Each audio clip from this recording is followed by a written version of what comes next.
Thank you, Abhishek. Rockstar. Happy Raksha Bandhan.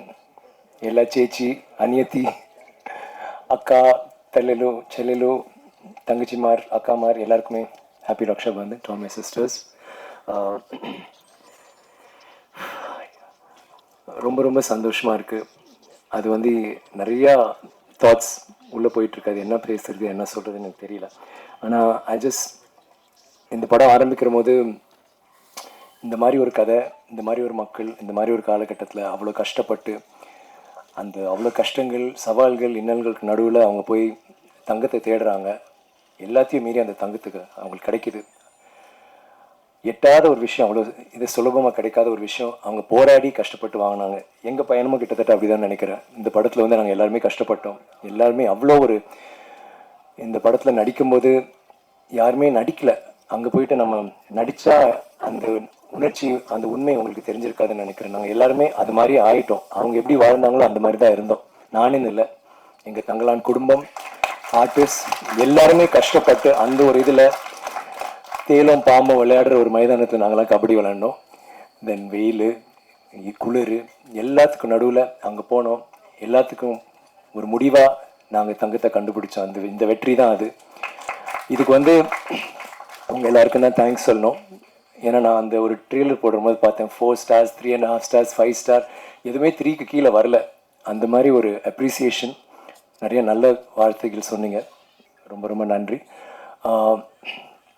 இந்த படம் ரஞ்சித் என்னை ஃபர்ஸ்ட் என்னை மீட் பண்ணும்போது அவர் என்கிட்ட வித்தியாசமாக ஏதோ ஒன்று பண்ணலான்னு சொல்லிட்டு இந்த கதை சொல்லும்போது சொன்னார், நீங்கள் வந்து முடியை மட்டும் கொஞ்சம் எடுக்கணும்னு சொன்னார்.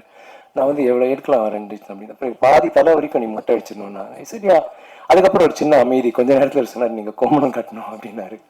ஸோ எனக்கு அப்புறம் சொன்னார், இது வந்து எல்லாருமே பண்ண மாட்டாங்க, இன்ஃபேக்ட் யாருமே பண்ண மாட்டாங்க. அது ஒரு மெயின் ஸ்ட்ரீம் ஹீரோ வந்து இந்த வந்து பண்ணுறதுக்கு கொஞ்சம் யோசிப்பாங்க.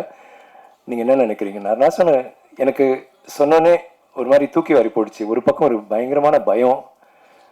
ஏன்னா நம்ம எப்பவுமே ஒரு இமேஜை ப்ரொஜெக்ட் பண்ணுறோம். எப்படி தெரியும் ஸ்க்ரீனில், will I be able to carry it off, என்னால் அதை செயல்படுத்த முடியுமா? இன்னொரு பக்கம் பயங்கர எக்ஸைட்மெண்ட், ஐயோ இது மட்டும் நம்ம கரெக்டாக பண்ணிட்டா எப்படி இருக்கும்ல அப்படின்ட்டு. ஆனால் அதில் எனக்கு என்ன அழகுனா, ரஞ்சித்ன்ற ஒரு இயக்குனர் வந்து என்கிட்ட வந்து அதை பற்றி சொல்கிற போது நான் எப்பவுமே சொல்லுவேன், அவர் ஆதாமா நடிக்கணும்னு சொன்னால் கூட நான் வந்து கண்டிப்பாக நான் நடிச்சிருவேன். எனக்கு அந்த ஒரு பலம் எனக்கு இருந்துச்சு. எனக்கு தெரியும் நான் அந்த மாதிரி இந்த மாதிரி இல்லை சட்டையெல்லாம் போட்டிருக்கேன். இப்போ நான் நிறைய ட்ரெஸ் போட்ட மாதிரி ஒரு ஃபீலிங் இருக்கு. எனக்கு எங்கள் எல்லாருக்குமே அப்படிதான் இருக்குன்னு நினைக்கிறேன். எனக்கு தெரியும் சில டைரக்டர்ஸ் இந்த மாதிரி அவங்க செய்கிற விஷயங்கள்ல நம்ம வந்து எல்லா டைரக்டர்ஸுமே எனக்கு பண்ண நான் எப்பவுமே சொல்கிறேன், என்னோட கதாபாத்திரங்கள் அவங்க உருவாக்குனது தான். பட் சில டைரக்டர்ஸ் இருக்காங்க, அவங்க வந்து நம்ம வந்து நம்பி செஞ்சிடலாம். ஸோ எனக்கு எதுவுமே தோணல. நான் சரி ரஞ்சித் நெக்ஸ்ட் என்ன அவருக்கே கொஞ்சம் ஒரு மாதிரி திருப்பி அவருக்கு ஒரு சின்ன ஒரு அமைதி இருந்துச்சுன்னா அது ஓகே சொல்லிட்டாப்புல, சார் நல்லா கோமனா சார் சின்னதாக ரொம்ப சின்னதாக இருக்கும். சரி பரவாயில்ல ரஞ்சித். அண்ட் ரொம்ப எக்ஸைட்டிங் ஆச்சு. அங்கே போனாலும் இந்த முதல் நாள் மட்டும்தான் போடுற போது ஐயோ யாராவது பார்க்குறாங்களா, இன்னும் என்ன பண்ண போகிறது, டவலை கொண்டு வா இது அது. அப்புறம் கொஞ்சம் எல்லாருக்குமே அந்த ஒரு கூச்சம் இருந்துச்சு. போக அதுக்குள்ளே போயிட்ட பிறகு அந்த வாழ்க்கைக்குள்ள அப்படியே தான் போக முடிஞ்சது. அவங்க எப்படி வாழ்ந்திருப்பாங்க அந்த உலகத்துக்குள்ள அப்படியே எடுத்துக்கிட்டது. எப்படி இந்த சினிமா பார்க்குற போது ஒவ்வொரு ஆடியன்ஸ்ல இருக்க ஒவ்வொருத்தரும் அந்த ஒரு ஜன்னல் வழியா அவர் உள்ள அந்த உலகத்துக்குள்ள இழுக்கிறாரோ அதே மாதிரி தான் எங்க எல்லாரும் இழுத்து கொண்டு போனார் எங்க கையை பிடிச்சி. ரஞ்சித் இதை வந்து ஐ டோன்ட் திங்க் நீங்க இல்லாம இந்த கேரக்டர் என்னால பண்ணிருக்கவே முடியாது.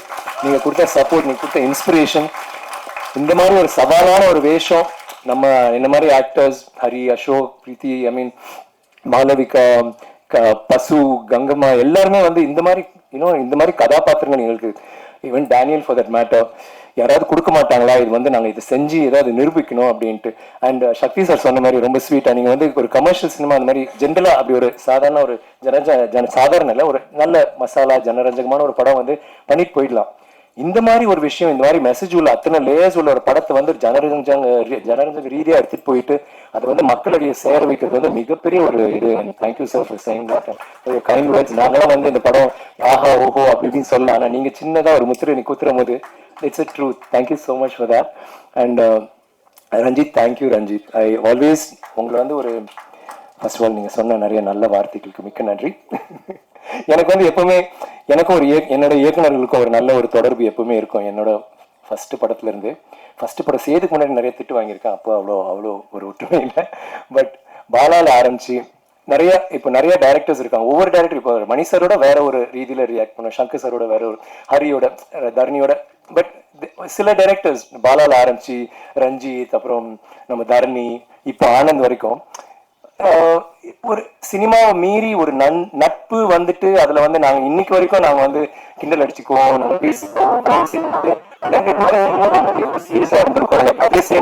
இந்த ப்ரொமோஷன்ஸ் பண்ற போதெல்லாம் வந்து நம்ம லைக் வி ரியலி என்ஜாய் அந்த ஒரு நட்பு. லைக் அடுத்தது என்ன பண்ணலாம், இப்படி பண்ணலாமா அப்படி பண்ணலாமான்னு அதுலயே ஒரு விளையாட்டு, இதெல்லாம் வந்து ரொம்ப few directors I have that thing with. And I've always been a fan of your work. மெட்ராஸ்ல இருந்து எனக்கு ரொம்ப உங்களோட நடிக்கணும், உங்க படத்துல நான் பண்ணணும், நம்ம ஒரு நாள் செய்யற போது ஒரு சேர்ந்து செய்யற போது ஒரு சிறந்த படம் ஒன்று செய்யணும்னு நினைச்சிட்டு இந்த படம் நீங்க கொடுத்தீங்களா, thank you. I never forget that Ranjith. It's ஏன்னா இது வந்து ஒரு சாதாரண படம் இல்லை. நான் வந்து நிறைய கதாபாத்திரங்கள் கஷ்டப்பட்டு பண்ணியிருக்கேன், உணர்ச்சி வசமா பண்ணியிருக்கேன், நடிச்சிருக்கேன், நல்லா நடிச்சிருக்கேன், அதெல்லாம் வேற விஷயம். ஆனா இந்த மாதிரி உண்மை இருக்கிற ஒரு விஷயம், இவ்வளவு ஆழ்ந்த சிந்தனையோட இதை வந்து நீங்க சும்மா அப்படி ஒரு படம்னு யாருமே பார்க்க முடியாது. இப்ப எல்லாரும் பேசின மாதிரி அது உள்ளுக்குள்ள போய் பார்த்தா அத்தனை விஷயங்கள் அதுல பேசப்படும், அவசப்படும். அந்த அது நல்ல விஷயம் சொல்லுவாங்க, கெட்ட விஷயம் சொல்லுவாங்க, எல்லாமே வந்து நீங்க சிந்திக்க வச்சிருக்கீங்க. That is exactly what I did with this movie. Thank you so much. And Gnanavel இந்த மாதிரி இப்போ என்ன மாதிரி ஒரு மெயின் ஸ்ட்ரீம் ஹீரோ வச்சு பண்ற போது பயங்கரமா இல்லைங்க, ஒரு 5 ஃபைட் வச்சுட்டு ஒரு இதுன்னு. இந்த படத்துல ஃபைட் இல்லை, சாங் இல்லை, எல்லாமே இருக்கு. ஆனா அந்த மாதிரி இல்லை. முன்னாடி நான் சொன்ன மாதிரி தான், இந்த மாதிரி அந்த மாதிரி இல்லை, இது வேற மாதிரி. அது வந்து ஃபேன்ஸ் என்கிட்ட வேற சொன்னாங்க, நான் சொன்னேன் அது ஏன் லைன் தான் அப்படின்னா, இல்லை சார் நாங்களும் கொஞ்சம் யூஸ் பண்ணிக்கிறோம் அப்படின்னாங்க. அதுக்கு வந்து thank you Gnanavel for being the producer. தில்லா வந்துட்டு நீங்க வந்து நான் பண்ணுவேன்னு சொல்றதுக்கு. And Neha, thank you so much. உங்க ஸ்பீச் வந்து நீங்க நிறைய பேசல, ஆனா உங்க உணர்ச்சியால நீங்க நிறைய சொல்லிட்டீங்க. நாங்கெல்லாம் பேசுறது விட நீங்க சொன்ன விஷயம், அந்த சந்தோஷம், அந்த பூரிப்பு, அந்த மகிழ்ச்சி எல்லாமே தெரிஞ்சது. And first time congrats, good speech.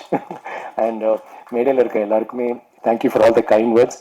நான் வந்து தேங்க்யூ சொல்லுவேன் அண்ட் நிறைய சொல்லிட்டேன் யூனிட் ஃபுல்லாக. பட் சில பேர் நான் குறிப்பா மறந்துட்டேன். சில பேர் லைக் ஃபார் இன்ஸ்டன்ஸ் நம்ம டயலாக் ரைட்டர்ஸ் அண்ட் லவ் கீகன், மீரா, தமிழ் பிரபா, மீரா. நான் சொன்னதை விட மீறி வேற எங்கேயும் இங்க இருக்கீங்க. அழகா பேசுற அழகிய பெரியசாமி சார், பெரியன் அவரு, தேங்க்யூ ஸோ மச்.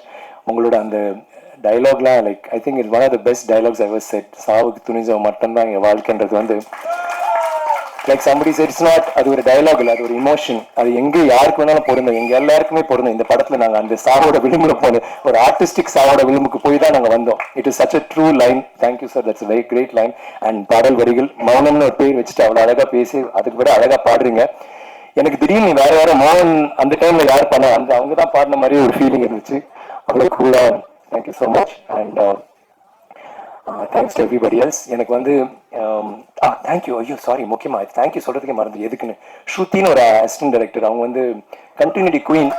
அவள் ஃபர்ஸ்ட் மூவி இருக்காளா ஸ்ருதி? அவள் இந்த படம் இருக்கும்போது ரொம்ப ஒல்லியா சின்ன பொண்ணா இருந்தா, இப்போ கொஞ்சம் வீட்டுக்கு போய் சாப்பிட்டு வந்திருக்கா மோலே சுகந்தன்னு. அவள் வந்து கண்டினியூட்டினா அப்பா அடிச்சிருவா. பட் ஐ ஸ்டெலிங் ரஞ்சித், எவ்வளவு கஷ்டம் அந்த மாதிரி ஒரு விஷயம் நீ இது பண்றதுக்கு. ரொம்ப நல்லா யூ ஜஸ்ட் ராக்ட் ஸ்ருதி. எப்பவும் like I always tell my assistant, Shruti மாதிரி இரு. திங்கே பண்ண மாட்டேன் எந்த ஒரு விஷயமும், அதை ஒரு இரிட்டேட் பண்ணுவேன். நாங்கள் ஷார்ட்ல சீரியஸா நடிக்கணும் நினைக்குமே, சார் சார் சார் சார் இங்க ஒரு சின்ன ஒரு கல் இருந்துச்சு, இல்லை இங்க ஒரே ஒரு முடி இந்த பக்கம் இருந்துச்சு, ஒரு முடி தான் இல்லை sir please sir please sir வேணாம் சார் வேணாம் சார், டைரக்டர் பறையும் சீதா பறையும் இதெல்லாம் சொல்லிட்டு ஒரு thank you Anbu. Thank you so much for always being there. எப்பவுமே உங்க டயலாக்ஸ் வந்து நீங்க சொல்லுவீங்க, அதே மாதிரி நீங்க வந்துட்டு ஒவ்வொரு தடவையும் ஊக்கம் கொடுத்துட்டே இருக்கீங்க சார். நல்லா வந்துச்சு, சூப்பர் ஆன்சர், இந்த scene super, thank you Anbu, really love you for that. Thaman ஒருத்தர் இருக்காரு. தாமு வந்து ஆக்சுவலா நான் வந்து எல்லாரு பேரும் சொன்னீங்க, என் பேர் ஏன் சொல்லுன்னு சொன்னதுக்காக நான் சொல்றேன். தாமு கையை தூக்கு. தாமு மூஞ்ச திருப்பி காமி. தாமு அந்த தாமு எப்படின்னா, நீ நான் கெட்ட போட்டுருவியா ஸோ வந்துருவாப்புல. ஒரு நாள் கூலிங் கிளாஸ்ல இருப்பாப்புல, தென் அடுத்த நாள் பார்த்தா கிளீன் ஷேவ், திடீர்னு பார்த்தா ஆரஞ்சு கலர்ல இருக்கும், திடீர்னு பார்த்தா வேற ஒரு இதுல இருப்பார், திடீர்னு மீசா இருக்கும், திடீர்னு டே என்னடா டெய்லி பண்றேன். அப்புறம் ஒரு நாள் நான் வரது தெரியல, வெளியில உட்காந்து பண்ணிட்டு இருக்காப்புல. But very hard worker. Thank you Thamu. இல்லா எவ்ரிபடி அசிஸ்டன்ட் டைரக்டர்ஸ் அண்ட் என்னோட டீம், எங்களோட டீம், இந்த ப்ரொமோஷன்ஸ் பண்ண அந்த கேமரா டீம் ரொம்ப கஷ்டப்பட்டீங்க. Thank you so much. எல்லா இடத்துலையும் கும்பலில் உங்களை நசுக்கி கசக்கி திட்டி அடிச்சு உதச்சி எல்லாம் பண்ணாலும் இல்லடா இந்த ஷார்ட்டை நான் எடுப்பேன்னு சொல்லிட்டு நாங்கள் எப்படி போராடணுமோ அந்த மாதிரி போராடி அவ்வளோ நல்ல விஷுவல்ஸ் கொடுத்ததுக்கு நன்றி. அண்ட் மிக முக்கியமாக இந்த இந்த மேடையில் நான் சொல்ல விரும்புவது, நான் எப்பவுமே வந்து ஒரு படம் பண்ணுவேன், நிறைய வருஷம் பண்ணுவேன், 2 வருஷம் எடுப்பேன், 3 வருஷம். ஏன்னா நான் கிறுக்க மாதிரி அதுக்குள்ளே இறங்கி இப்படி பண்ண அப்படி பண்ணணும். ஒரு 1/2 மாதம் 6 மாதம் வந்து கதை இதில் போயிட்டு இருக்கோம். அப்புறம் 6 மாதம் அந்த கேரக்டருக்கு வெயிட் போடுவேன், லூஸ் பண்ணுவேன், ஏதோ பண்ணுவேன், அது போயிடும் 2 வருஷம். சில டைம் படங்கள் டிலே ஆகும், யார் தப்பும் இல்லை. பட் ஐம் சேயிங் அந்த ஒரு எப்படியோ ஒன்று பண்ணன்ட்டு. ஏன்னா என்னோட ரசிகர்களுக்கு எப்பவுமே நீங்கள் வந்து ஏன் நான் இன்னும் கொஞ்சம் ஃபாஸ்ட்டாக படங்கள் பண்ணுங்களேன், ஏன் ஐ மீன் கொஞ்சம் டைம் ஆகுது நான் ப்ளீஸ் நான் அப்படி இப்படின்னு சொல்லிட்டே இருப்பாங்க. உங்களுக்காக நான் முடிவு எடுத்து பண்ணது 3 படங்கள் பண்ணேன் ஒரே டைமில். மகான், கோப்ரா அண்ட் பொன்னியின் செல்வன். எல்லாமே அதே கெட்டப்பு, அதே முடி, அதே தாடி. ஆனால் எனக்கு என்ன சேலஞ்சாக இருந்துச்சுன்னா, சரிடா 3 படம் பண்ணுறோம், ஏன் 3 படம், ஏன் ஒரே டைமில் பண்ண மாட்டேன் 2 படம், கெட்டப் மாற முடியாது. நான் நினைச்சேன் அந்த இதே கெட்டப்ல 3 படம் வித்தியாசமா பண்ண ஒரு சேலஞ்ச். அந்த சேலஞ்ச் எனக்கு ரொம்ப இன்ட்ரெஸ்டிங்கா இருந்துச்சு and it really work for me. எனக்கு ஒரே வருத்தம் என்னன்னா, கோப்ரா வந்து சரியா போகல. பட் அது வந்து சில சமயம் நம்ம சில விஷயங்கள் பண்ணோம், நம்ம வந்து கடவுள் கிடையாது. சில டைம் அது ஒர்க் அவுட் ஆகாது, ஏன் ஒர்க் அவுட் ஆகுது நமக்கு தெரியாது. ஆனா அந்த படத்துல நான் சில காட்சிகளை நடிச்சது வந்து நான் வேற எந்த படத்துல நடிச்சிருக்க மாட்டேன், அவ்வளவு நல்லா நடிச்சிருப்பேன். ஆனா ஒரு படம் வெற்றி அடைஞ்சா மட்டும்தான் அது போய் சேரும். அதனாலதான் இங்க வந்து இந்த படம் வெற்றி அடையும் போது நம்ம பட்ட கஷ்டம் அவங்க தெரியுதுல, அவங்க ரசிக்கிறாங்க, நிறைய பேர் வந்து சொல்றாங்கன்ற போது அவ்வளவு சந்தோஷமா இருக்கு. இன்னைக்கு டிமாண்டே காலேஜ் நல்லா போயிட்டு இருக்குன்னு நினைக்கும் போது hats off to you guys, all the best to you Arulnithi and to Ajay. I really love that. நம்ம 2 பேரும் கோப்ரால சந்திச்சதை இங்க வந்து நம்ம சரிப்படுத்துறோம்னு நினைக்கிற போது ரொம்ப சந்தோஷமா இருக்கு. அண்ட் மகான் ஒரு படம் வந்து ஓடிடியில விட்டாங்க. எனக்கு வந்து அந்த படம் ரொம்ப பிடிச்சது. ஆனா அந்த படம் நம்மளால எவ்வளவு ஓடிச்சு, எவ்வளவு பிடிச்சது மக்களுக்குன்னு தெரியாத ஒரு இதுல நான் எப்பவுமே மகான் நான் பண்ணிட்டேன் அப்படின்னு தான் சொல்லுவேன். ஆனா எல்லா இடத்துலயும் அவங்க வந்து அதை பத்தி மகான் 2 நான் சும்மா ஒரு போட்டோ போடும்போது எல்லாருமே வான்னு சொல்லிட்டு பயங்கரமா உற்சாக